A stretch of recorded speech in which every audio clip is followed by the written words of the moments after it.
ಆ ಹಿನ್ನೆಲೆಯಲ್ಲಿ ಇವತ್ತು ಇದು ಕೂಡ ಒಂದು ಅನ್ಕಾನ್ಸ್ಟಿಟ್ಯೂಷನಲ್ ನಿರ್ಧಾರವನ್ನ, ಅಸಂವಿಧಾನಿಕವಾದಂತಹ, ಸಂವಿಧಾನ ವಿರೋಧಿಯಾದಂತಹ ತೀರ್ಮಾನವನ್ನು ತೆಗೆದುಕೊಂಡಿದ್ದಾರೆ.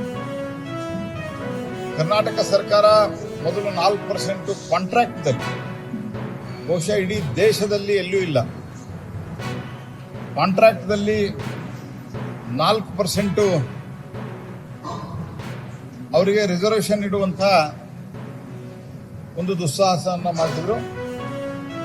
ಈಗ ಇದರಲ್ಲಿ ಮಾಡ್ತಾ ಇದ್ದಾರೆ, ವಸತಿ ಯೋಜನೆಯಲ್ಲಿ ಮತ್ತು ಇದರಲ್ಲಿ ಬಹುತೇಕವಾಗಿ ಪ್ರಧಾನಮಂತ್ರಿ ಆವಾಸ್ ಯೋಜನೆಯಲ್ಲಿ ಬರ್ತದೆ ದುಡ್ಡು.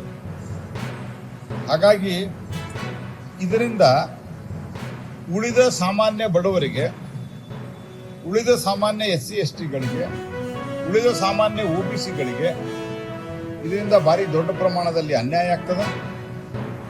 ಸರ್ಕಾರ ತುಷ್ಟೀಕರಣದ ಹೆಸರಿನಲ್ಲಿ, ತುಷ್ಟೀಕರಣದ ರಾಜಕಾರಣದಲ್ಲಿ ಅವರು ಇತರ ಸಮುದಾಯಗಳಿಗೆ ಅನ್ಯಾಯ ಮಾಡಿ ಸಂವಿಧಾನ ವಿರೋಧಿಯಾದಂಥ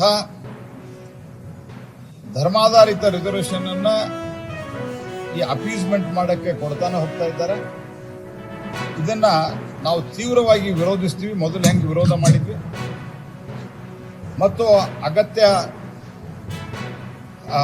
ಎಲ್ಲ ಅಗತ್ಯ ವಿಷಯಗಳನ್ನು ಪರಿಶೀಲನೆ ಮಾಡಿ ಕಾನೂನಿನ ಹೋರಾಟದ ಬಗ್ಗೆಯೂ ನಾವು ಚಿಂತನೆಯನ್ನು ಮಾಡ್ತೀವಿ.